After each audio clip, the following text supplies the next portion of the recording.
Shalom. Ce Shabbat, nous allons lire Parashat Tzav, qui est en même temps Shabbat Hagadol. Shabbat Hagadol, c'est le Shabbat qui précède Pesach. Pourquoi l'appelle-t-on Shabbat Hagadol?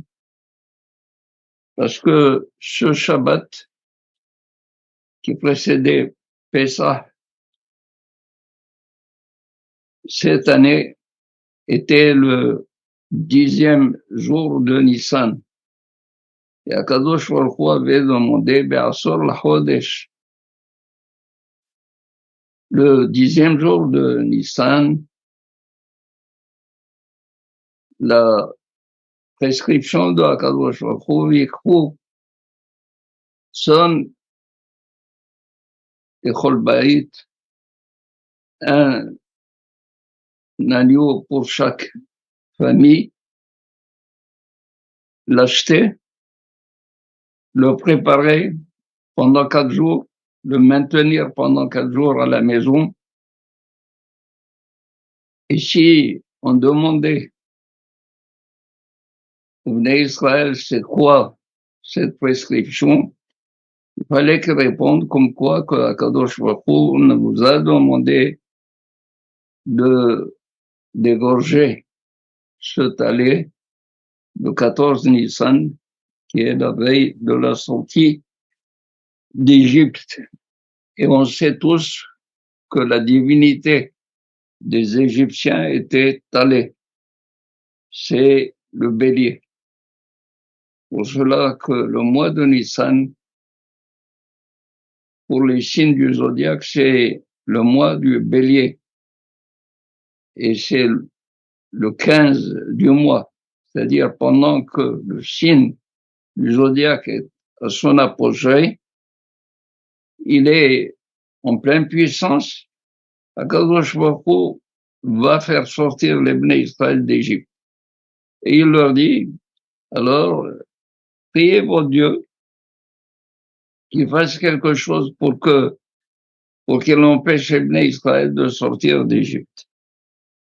C'est ça, ou Belohe, Mitzrayim, Asa Shefatim Hashem. Les divinités égyptiennes, surtout le Talé, l'agneau, le bélier, Akadosh Baruch Hu a commencé par faire d'abord, par le juger. Et juger, ça veut dire punir, avant de punir et avant de châtier les Égyptiens eux-mêmes. Donc Shabbat Hagadol, c'est Shabbat du Nes Hagadol. Cette année, comme par hasard, le 10 Nissan sera Shabbat Hagadol, comme le Shabbat Hagadol en Égypte.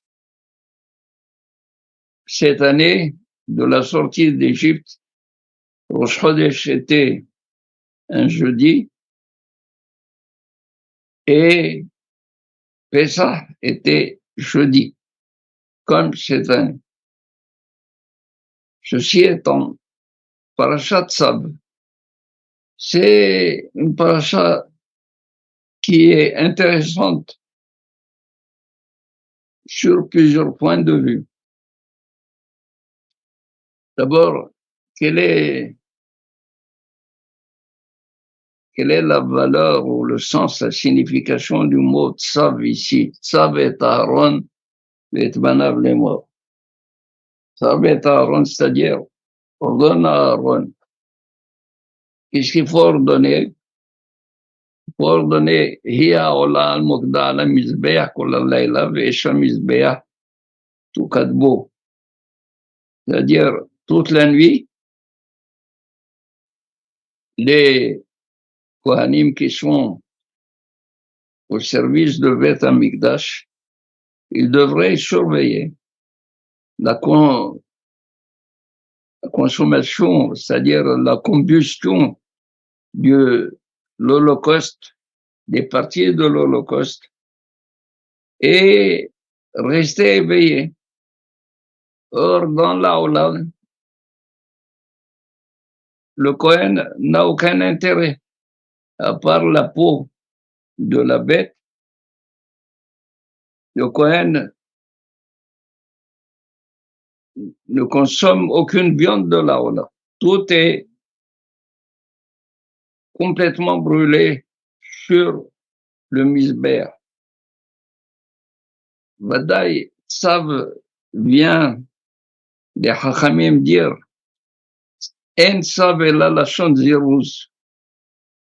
Chaque fois que l'on emploie le mot Tsav, ça veut dire il faut appeler le zèle des, dans ce cas, des Kohanim qui fassent attention à la combustion de la Ola, même qu'ils n'ont aucun intérêt.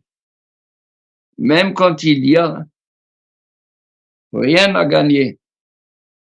Pour cela, En Tsav ela lashon ziruz, c'est-à-dire appeler au zèle et à la ferveur des Kohanim, même quand il y a Hechron Kish, même quand il n'y a pas du tout de gain. Et pourquoi le gain? Le gain, quand il y a un intérêt, il y a toujours l'intérêt, ça excite, ça réveille l'enthousiasme d'une personne et il travaille avec beaucoup plus de zèle. D'ailleurs, le Yerushalmi rapporte qu'une fois Rabbi Yochanan, le maître de Talmud de Yerushalmi, on lui a demandé dès qu'il est arrivé au Beth HaMidrash de enseigner, de donner un shiur, une leçon.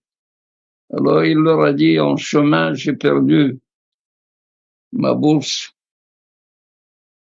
Or, le cœur d'une personne, c'est-à-dire l'esprit d'une personne, est lié à sa bourse.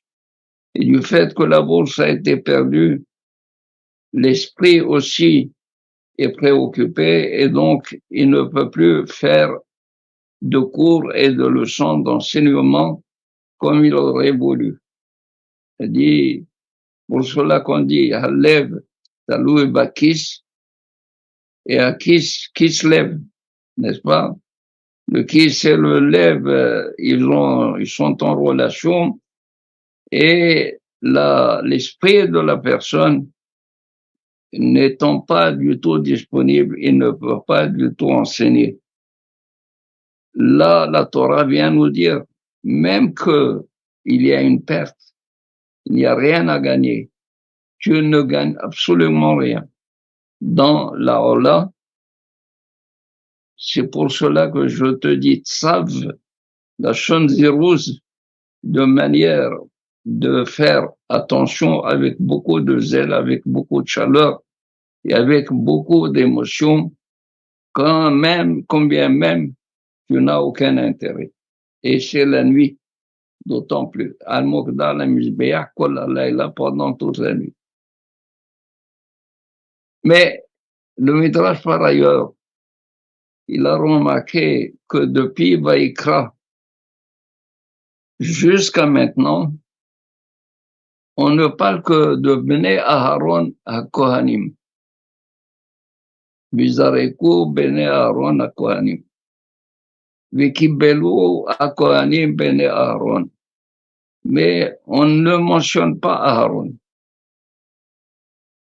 On mentionne les Kohanim, mais les fils d'Aaron. On mentionne les Kohanim qui devraient faire intervenir de telle manière, parce qu'ils sont les fils de Aaron, mais Aaron lui-même, il n'est pas fait mention. Ce qui a déplu à Moshe Rabbeinu. Et Moshe Rabbeinu, selon le Midrash, il dit à Kadosh Baruch Hu, a-t-on vu que le puits est répugné, il est délaissé, dédaigné, mais ses eaux sont recherchées, sont aimées.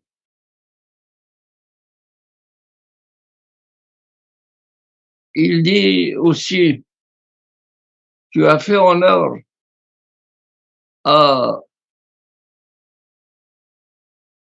deux arbres, l'olivier et la vigne.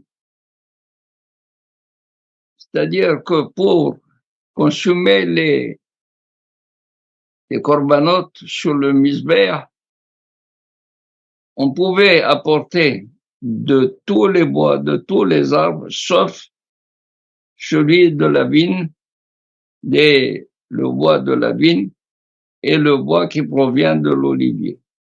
Et pour quelle raison? Parce que l'huile et le vin sont offertes comme libation sur l'autel, sur le misbeh. Et Moshe Rabbeinu de faire remarquer à Kadosh Baruch Hu, tu vois, Kadosh Baruch Hu, parce que tu as retenu le service des enfants, tu as sauvé ainsi les parents qui sont l'olivier, le bois d'olivier, le bois de vigne. Mais ici, Aaron, tu l'as dédaigné, et pourtant tu retiens le service de ses enfants.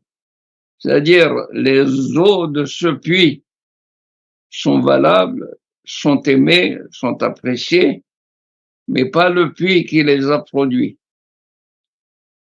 Que dit Akadosh Baruch Hu à Moshe? Moshe, je vais rapprocher Aaron et je le rapproche pour toi. Je le ferai pour toi.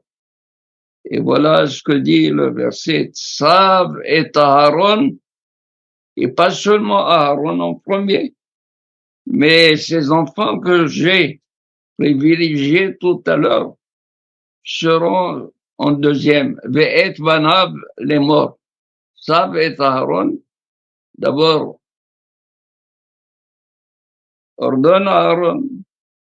Ce n'est qu'après qu'il faut ordonner à ses enfants. Et il le fait pour qui? Pour Moshe Rabbeinu. Abotai, c'est sûr que ce midrash est un midrash tellement important que on va pas mettre le comprendre en peu de temps. Mais on va dire l'essentiel. L'essentiel, c'est que Moshe Rabbeinu, lui,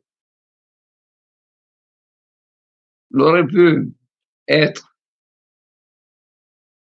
c'est humain, content que Aaron soit disqualifié parce que Moshe Rabbeinu, c'est lui qui était prévu pour être le Kohen Gadol. Mais comme il a refusé la mission de Akadosh Baruch Hu pendant longtemps, pendant 7 jours, Akadosh Baruch Hu, il l'a disqualifié, il lui a dit, voilà que Aaron Achicha, c'est lui qui était prévu pour être un Lévi, et toi le Kohen Gadol, maintenant c'est lui qui va être Kohen Gadol, et toi le Lévi. Et on aurait pu dire, et c'est pour cela que j'ai dit, c'est humain, que Moshe Rabbeinu aurait pu se frotter les mains et dire, voilà, Aaron est disqualifié, donc je vais reprendre ma place de Kohen Gadol. C'est pas ça du tout.